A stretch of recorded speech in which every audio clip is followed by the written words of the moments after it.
The greatest injustice is done to my people is done by the way of infection.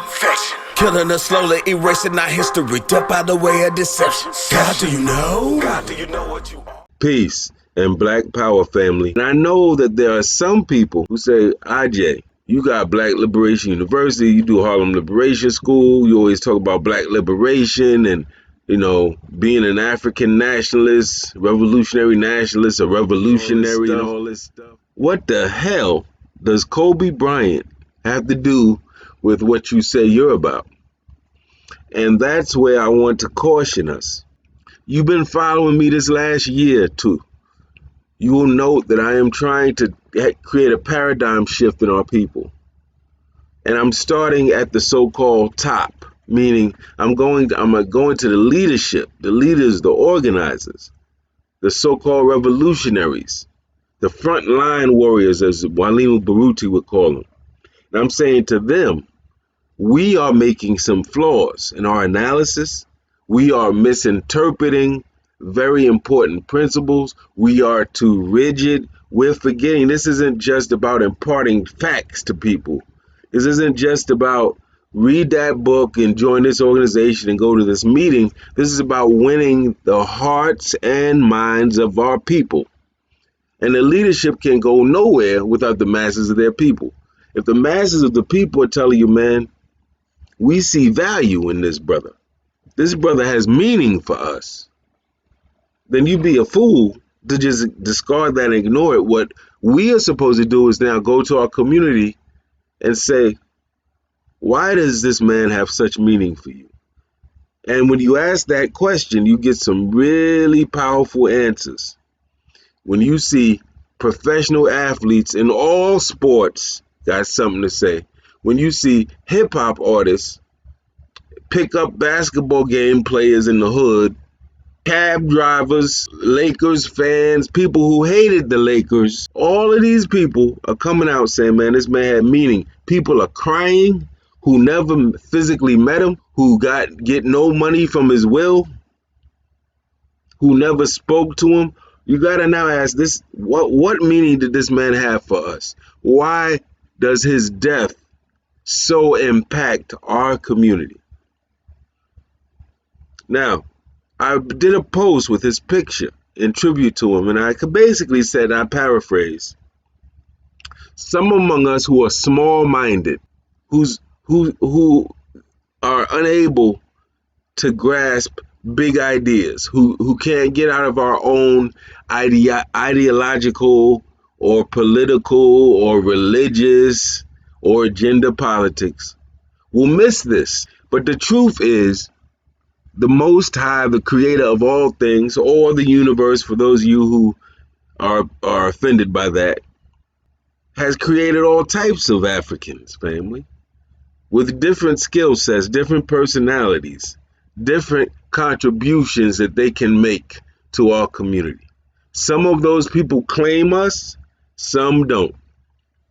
Some of them are Black power, some are not.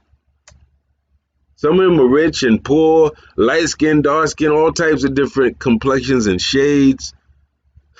But what organizers and leaders have to always remember is that there was a time when they were not so conscious. They couldn't quote books and break down all these facts and figures.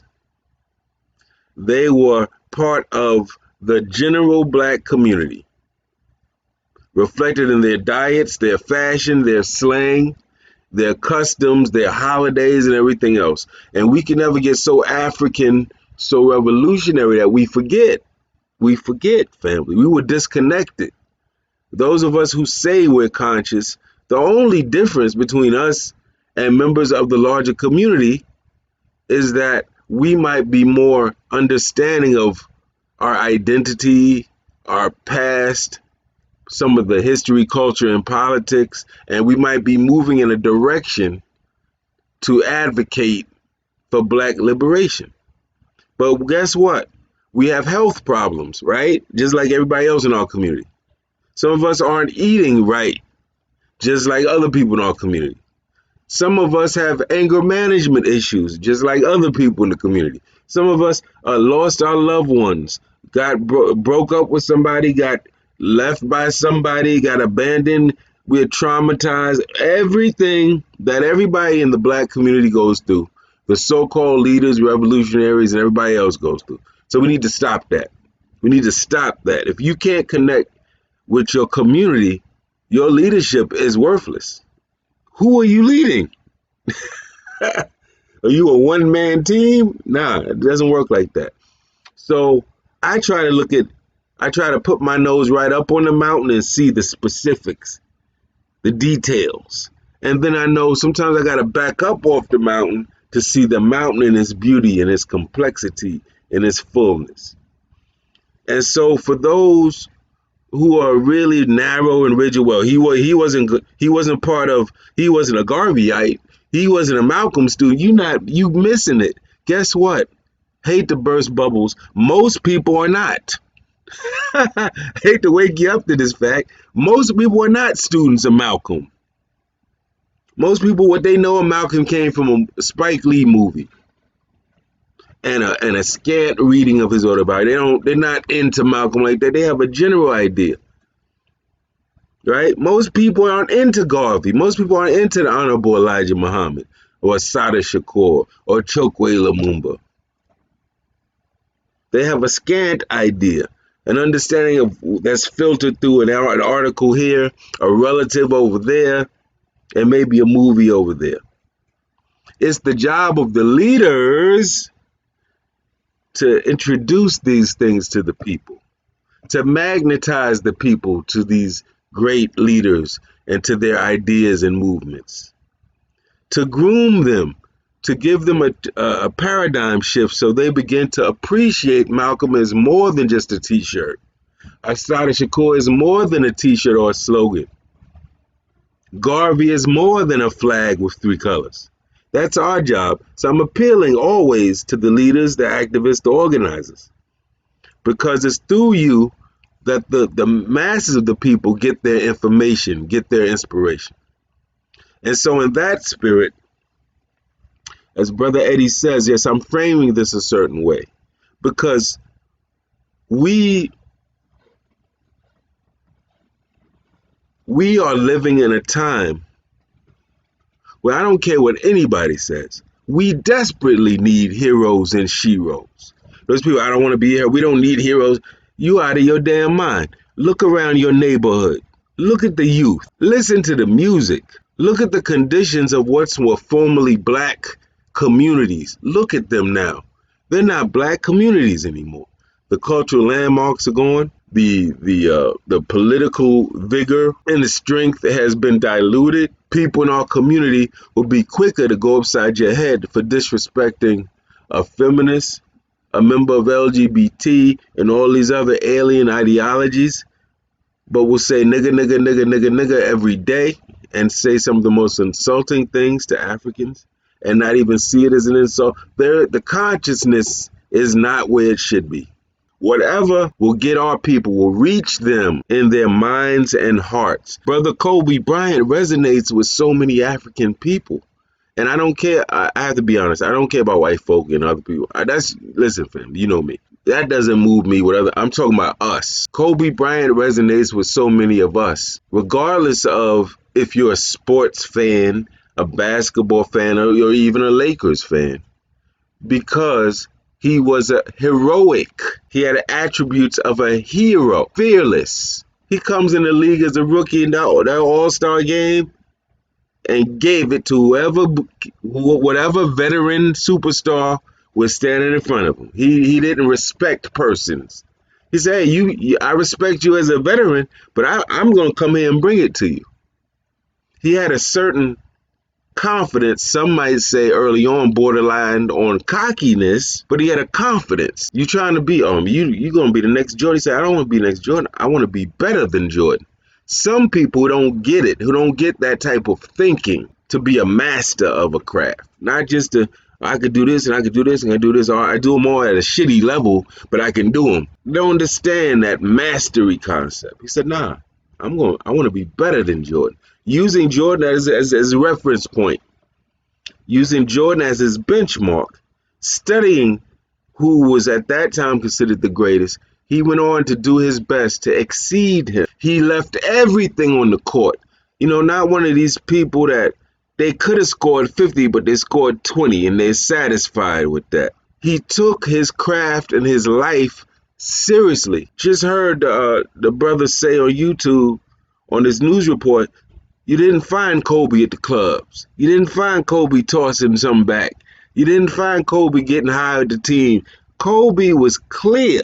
I am here to be the greatest basketball player I can be, and in fact, to be considered one of the greatest of all time.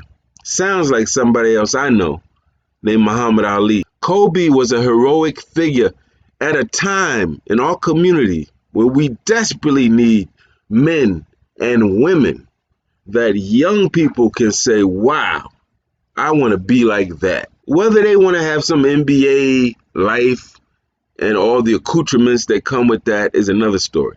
But saying, I want to model the traits, the characteristics I see in this man. Educated and intelligent, cultured man, world traveler, had flair. He brought the street game, so to speak, the street flair of basketball into the NBA and did it seemingly effortlessly. Sometimes he looked like a man amongst boys. He was exceptional. Now let me frame this. I don't mean exceptional in the way that you're better than everybody and we got to bow down to you and you lord over people. You're condescending. Because some of us have a way of running away from the things we're exceptional in. Embrace your exceptionalism. But it is not to be embraced from the European point of view that I have more worth than you. It's to be embraced so you don't run from it. You run to it. You claim it. If most people are running a 40-yard dash in 10 seconds and you run it in 4 seconds, you're exceptional. There's no way around that, right? Now, it's how you perceive that, how you use your exceptionalism. Du Bois was exceptional. There's no way around it. Malcolm was exceptional. There's no way around it. Do we all have to be like Malcolm? No. But the purpose of a Messiah is not to be, I'm better than people. We all supposed to. No, the purpose of the Messiah is to show you what lies in you should you activate it. It shows you your genius, your creativity, your fearlessness, should you choose to embrace it. So the Messiah is not the one man does everything is the Lord. Or no, it's an example. And why this man resonates with so many Africans is because at a time where we don't see a lot of heroes and sheroes, we see a lot of people selling out. We see a lot of people talking that talk, and they get a good job. We don't hear from them again. We see a lot of people who speak their truth in silent and quiet places, in dark places, behind the scenes, but now have a platform to share with the community and they have nothing to say. They go the way of the infidel. They go the way of the sellout. They go the way of the coon. We see people who do anything to keep their job. We see people who are afraid to strike out on their own. People who don't even want to say the word nation, sovereignty, black. Some of us don't even want to say the white man no more. We come with all these terms. So in a context where we looking around like, damn, man, Ali is gone. All these different heroes and sheroes that made little girls say, it's not bad to be intelligent. It's not a problem to know some of the answers. There's nothing wrong with writing well.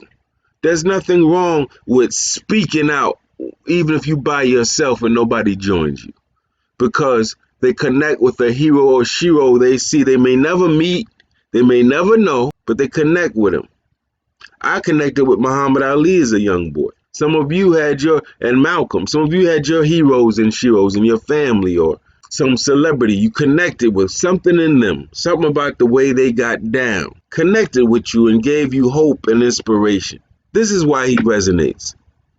And what I'm hoping that our community does is not fall into the trap of, well, he wasn't this and he did that and the nitpicking syndrome, as if we don't come with our bullshit, as if we don't come with things we need to resolve that we haven't resolved yet, as if we don't engage in self-defeating behavior, as if we got it all figured out.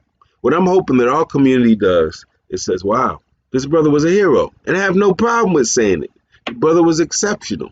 And what he's telling me is that I don't need to do it necessarily with basketball, because basketball may not be your contribution. But he's forcing you to look into yourself and say, am I taking care of my children? Am I making time for my family? Am I giving my very best at what I say I do? Or am I cool with just giving people the crumbs? Just getting over mediocrity. Everybody's talking this black excellence talk. You know how we are. We like themes and mottos and mantras. Everybody's talking black excellence, hashtag black excellence. But here's a person who lived what excellence means. It means putting your all. How many of us are injured or sick or complaining about this or that? How many of us rise above our complaints to overcome the things that have us in misery? So here's a man, he shatters his Achilles tendon. This is the type of injury that basically puts you out the game. You're done. Did he settle for that? Nope. That man went to the gym. Look at this documentary on HBO that they had on him. I was blown away. This man is working out off season. He's working out. He's not saying, oh, this is off season. I get to chill, drink, get high, have sexual rendezvous. He said, no, this is when I've got time to work on what? The areas where my game is weak. This is when I got time to assess my game in its totality. What things can I improve? He wasn't cool with just being this offensive star. He got to a place like Jordan, where he became defensive player of the year. He wanted to say, I can do it on different levels. He didn't stay being the guy who shot the ball all the time, no matter who was around him. He evolved this game. He became what? A team player. Knowing that people would key on him, he now is dishing the ball off. Look at his highlights and see some of them passes. He evolved, family. He transformed, family. He didn't stay the same way. Look at how he dealt with his own individual shortcomings. He's caught out there for cheating. Woman is accusing him of this. He has to settle this out of court. He's embarrassed. He's humiliated. His family, shame and dishonor is brought upon his family. He didn't stay there. He worked to be better. One of his biggest reasons for retiring was that, you know what? Now I can spend all my time with my family. So now people say he was such a family man. Well, wait. Part of the reason he was such a family man is because he went through the hell of disrespecting the family, having to deal with the consequences of it on a global stage, and being man enough to change the things about himself he had to change to be that family man.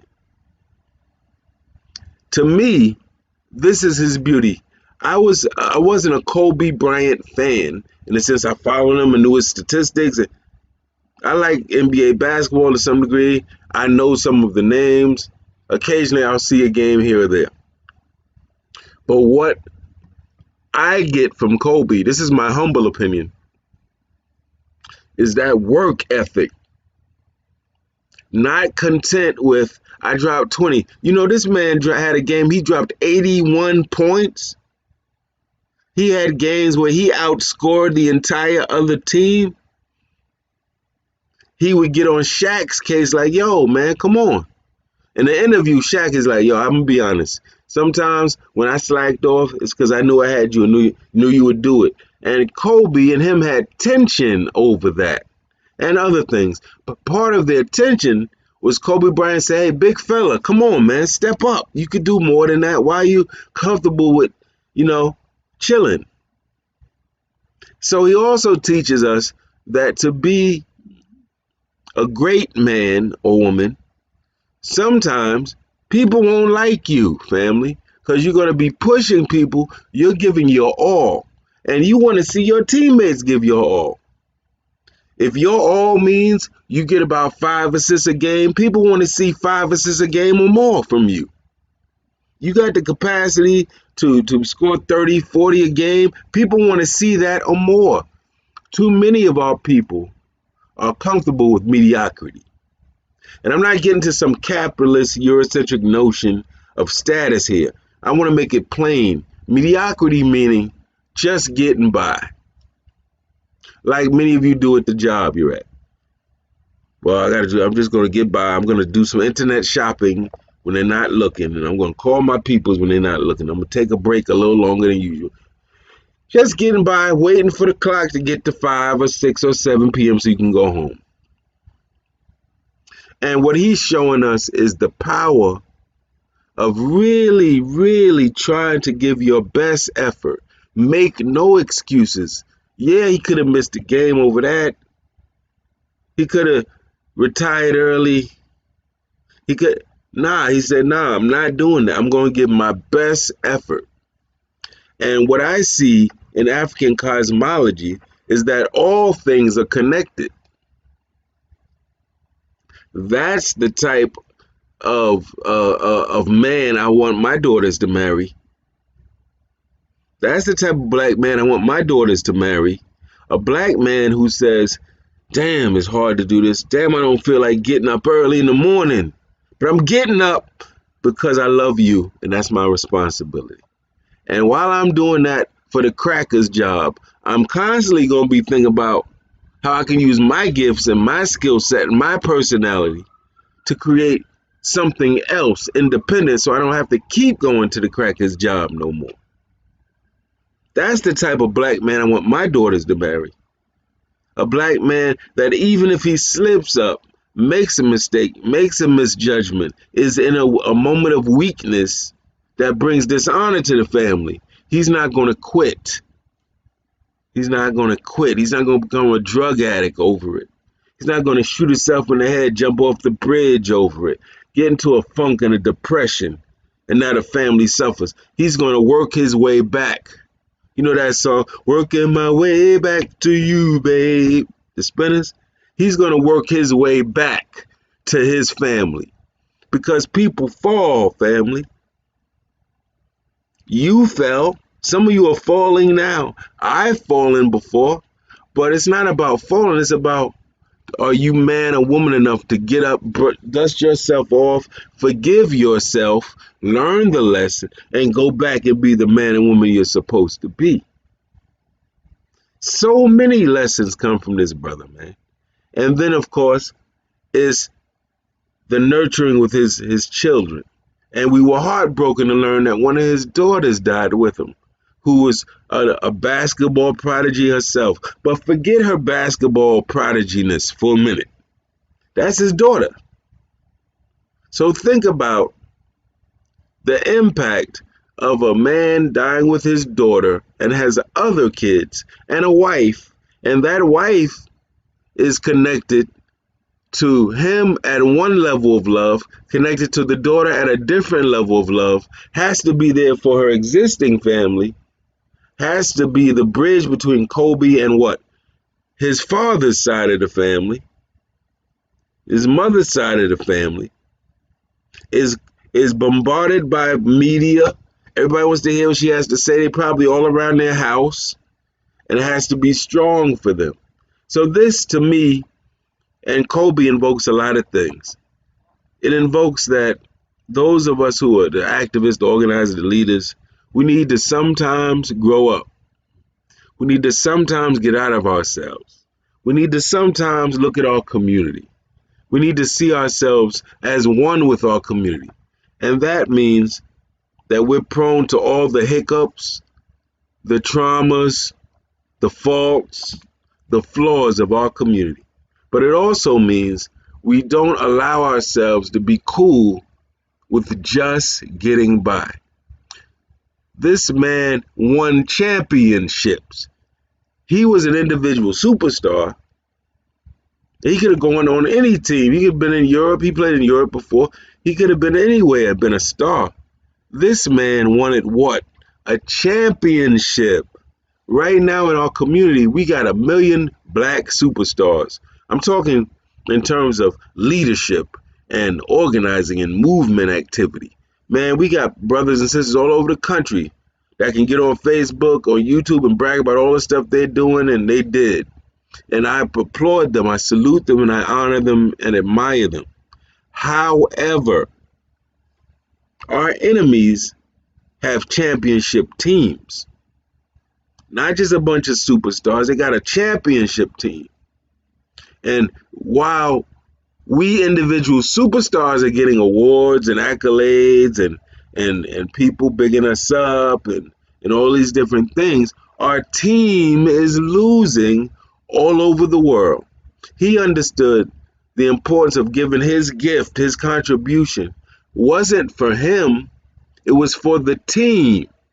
And as a result of his individual gifts, his work ethic, his discipline, his commitment, his fearlessness, his confidence given to the team, his team won championships, some back to back, kind of like Jordan. And that's what I get from him. An individual who gave his all so his team could win and did whatever it took, played hurt, came back, worked through his Achilles tendon issue, came back, played 3 more excellent years, and went out with a bang like a champ, not a chump. Didn't make excuses, pushed the people around him to be better. So let's look at his meaning in those ways. Doesn't matter if you like sports. He's a symbol. He's a metaphor for all the things I just said. Avery Brooks, thank you, Veronica. Yeah, that's right. So look at him as a metaphor. He's a symbol that's a package of all these characteristics of the type of man you would love your daughter to be with. The type of teacher you would love that had those qualities. The type of community leader you would respect if they had those qualities. Right? The type of pastor you would respect if they had all those qualities.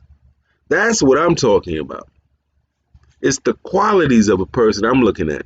So I could see a writer, a painter, a hip-hop artist, a dancer, and I could see beauty and greatness in all of them and see how they represent or embody things that our people should take note of and learn from and embody. So that's why in my post on our good brother Kobe Bryant, who is now an ancestor, I said, respect due. Respect due. And then I said, don't just grieve him. Don't fall into this trap of just crying, oh my God, I can't believe what happened, and being sad and mad and, recalling Kobe stories. That's all cool. But the real thing is, and if you love this man for real, you admire what he did, embody him, embody his characteristics. Just like when your actual relative dies. We falling out at the funeral, we knocking over the casket, we going crazy. And then for the next, however many years of our life, how much do we reference the person? How much do we say what so-and-so taught us? To what degree do we identify the qualities that made them unique and then we seek to embody them? So don't just mourn. Learn from the man's lesson, from his legacy. His legacy is far beyond basketball, family. His legacy is, with respect to the things he was into, he gave his all. He kept coming back. He never cowered. He wasn't afraid. He took his talent and he multiplied his talent. He was born with talent. But he took it and he worked on it. How many of us have a talent? We just fart it around. We don't sharpen it. We say, I went to school, I did this, I'm good. No, you're not. You're good, but good ain't good enough. That's why Dr. King said, everybody can't be a Cadillac. Some people are Fords, but be the best Ford you can be. Make your contribution. to your family and to your people. Dr. King said to be a complete person is 3 dimensions. He said length, width, and height to be 3-dimensional.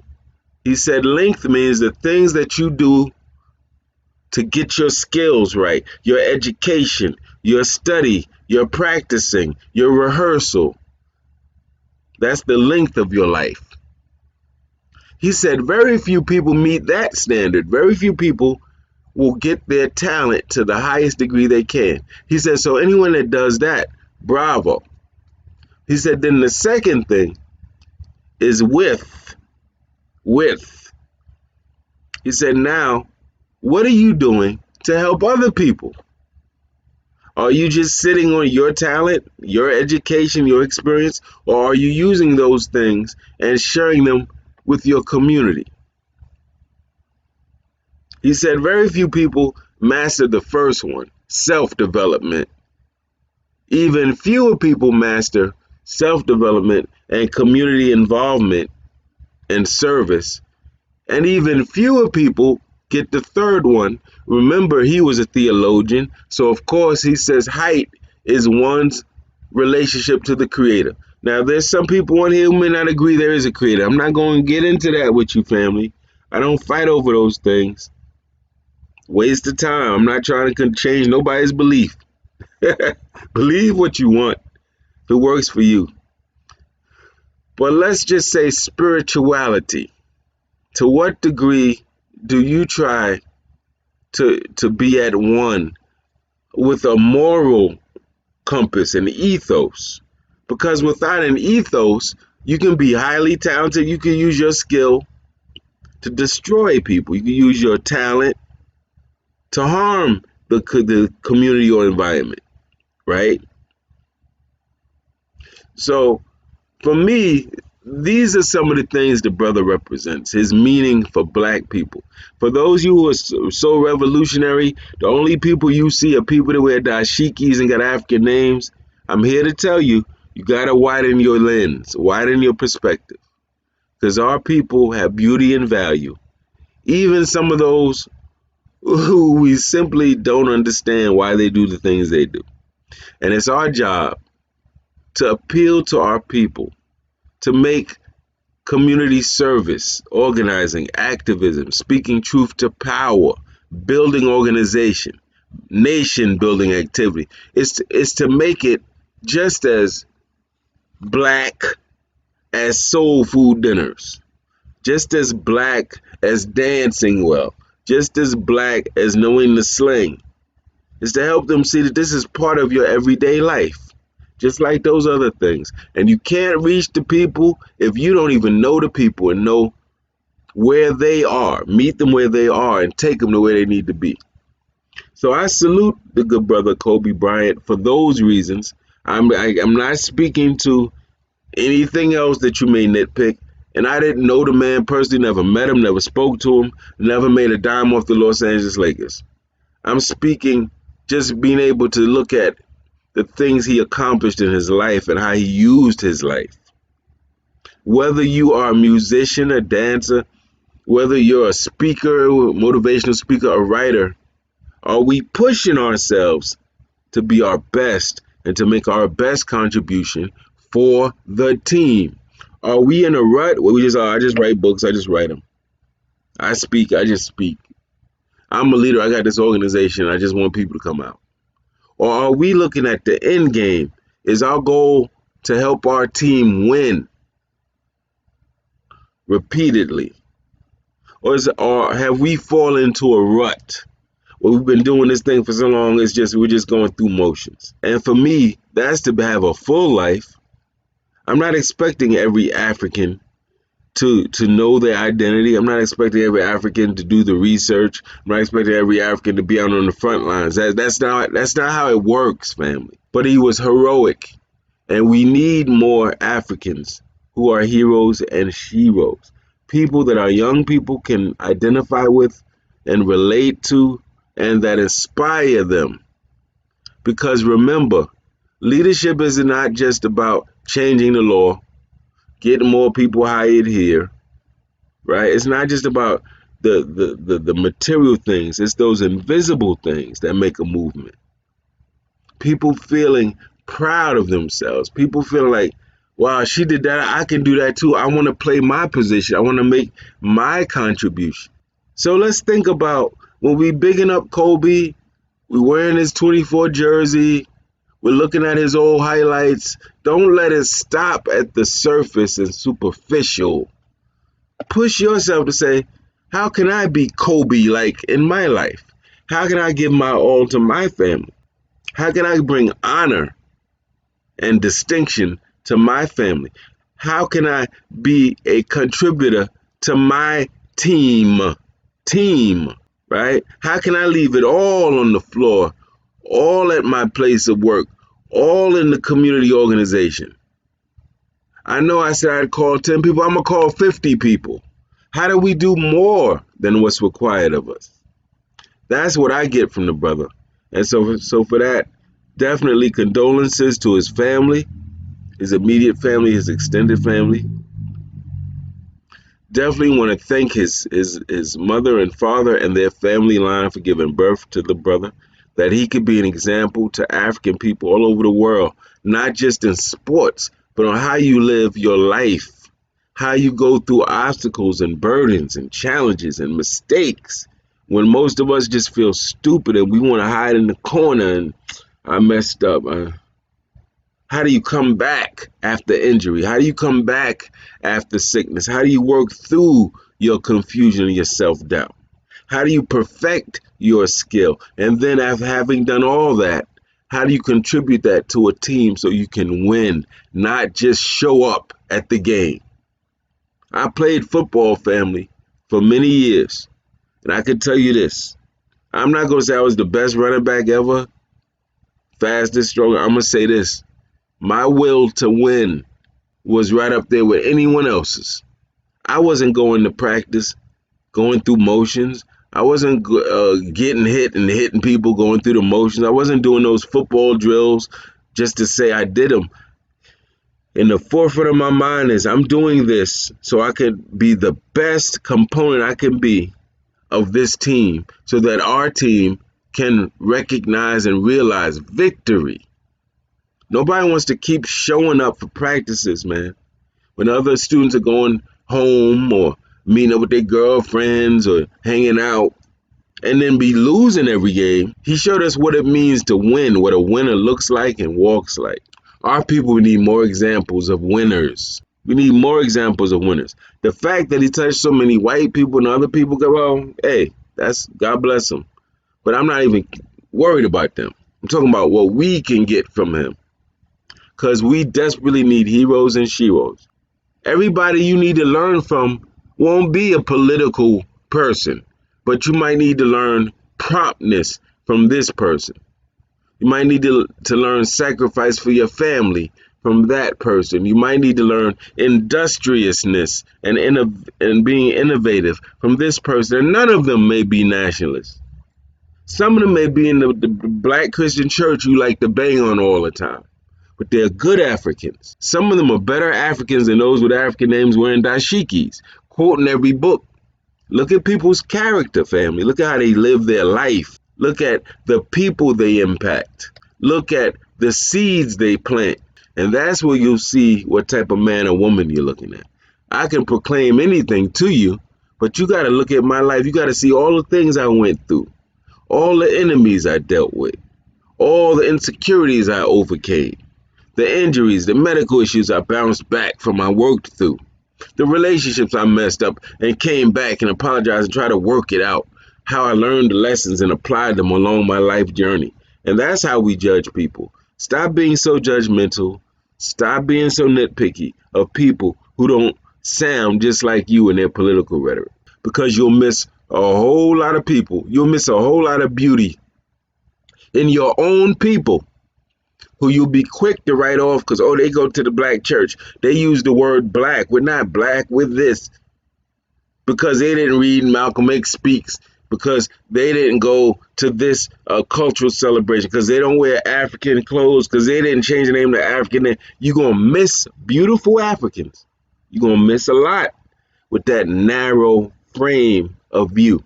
And I used to be like that, so I could speak from experience. When I was young, I could speak from experience. That their hairstyle, you think is white, their clothing is white, they do that, they speak. You better get over that. You better start looking at people, man, here and here. And if you feel they need to be more African, then it's your duty to introduce them to themselves. But don't assume because people don't share your politics that they are to be dismissed like garbage. You are missing out. I would rather have somebody I know that's gonna be on time, reliable. Listen, if you're in life, in a life crisis, and we made that life crisis a metaphor, we made that a basketball game, and there's 4 seconds left, who are you gonna throw the ball to? That's all I'm asking. What people in your life, on your team, are you throwing the ball to in a crisis with the clock ticking down? That's the type of people we need to be. You're going to pass to the person that's on time. You're going to pass to the person that's always at practice. You're going to pass to the person that's there before practice and there after practice. You're going to pass the ball to the person that's studying the playbook. You're going to pass the ball to the person that's identifying their weaknesses and trying to overcome them. You're not going to give it to the person that's like, oh, 3 o'clock. I'm going home. You're not going to pass the ball to the person that's like, they said to read the 20 books, to read the 20 pages. I read 10 of them. You're not going to pass the ball to those people. You're going to pass to the people that's showing you in different areas of their life, they give their all. They take their life seriously. How many of us take our lives seriously like that? We in relationships, are we just going through the motions? Or are we really letting that sister and that brother know, listen, I have a whole universe, and there's different stars in the universe. My parents, my siblings, my children, but you are one of those stars, and you will always be treated as one of those stars. How many of us are doing that in our relationship? Or do we make the people we say we love third and fourth and fifth priorities? That's what we learned from Kobe. How many of us got a setback on the job, setback with our finances? We try to do a business, people ain't supporting, and we crying the blues all, so we give up. And how many of us say, no, I believe in this. I want my team to win. I'm going to go through stuff that I think is unfair. I'm going to have to do things I don't feel like doing when I don't feel like doing it. Or how many are going to be like Kobe and come back and people are like, yo, he didn't lose a step. He is damn near just as good. Listen, how many people are going to have longevity and consistency? Here's a brother who played 20 years, 2 decades for the same team. That's what I'm talking about. Somebody you can depend on when the going gets tough. That's the type of people we need to be in our families, in our relationships, in our communities. Don't give up on the people. Don't give up on these beautiful Africans. Some of them don't look the way you think they should, don't speak the way you think they should, don't dress the way you think they should, don't read what you think. Don't give up on those Africans, because if you give up on them, you're giving up on you. We would have gave up on Malcolm, huh? A lot of us would have gave up on some serious leaders in our struggle because at the time we're looking at them, they don't look the way we think. So if we seeing Africans on our block, on our street, in our community, organization, family, that aren't measuring up to whatever set of criteria we've established, you don't talk about them behind their back. You don't beat them up. You don't come condescending. You love them and nurture them to their African selves. Reintroduce them to their African selves. We're fighting for the minds and hearts of our people. And that's all I want to say. Salute to the brother. May he rest in power. Certainly we shed prayers, blessings on his family, and compassion. That's correct. Some we lost. We got so Europeanized, we quick to judge everybody. We always got something bad to say. We don't celebrate when we see a brother shining. We feel small. That's the makings of a devil. There's a problem with that. Africans, by definition, African people have compassion, they have empathy, and they never lose their humanity. They remember that this is another soul or spirit on this earth, on this walk. And if I in any way can help them, I will. And when I help them, I'm not going to keep beating up over that. Oh, I remember I did this. No, because somebody helped you. I mean, and you just continuing the cycle. That's the meaning I get out of Brother Kobe. I hope we're not so hard-headed and so narrow-minded that we can't, oh, he's just an athlete. Huh? Don't you have athletes in your family? Don't you have kids on the football or basketball team? Would you want people to pigeonhole them? Oh, they were just an athlete? Is that the African way? That's the Europeans' way. Leaving the game better than it was when you came into it. That's the African way. And knowing when you're that type of person, you're going to make enemies.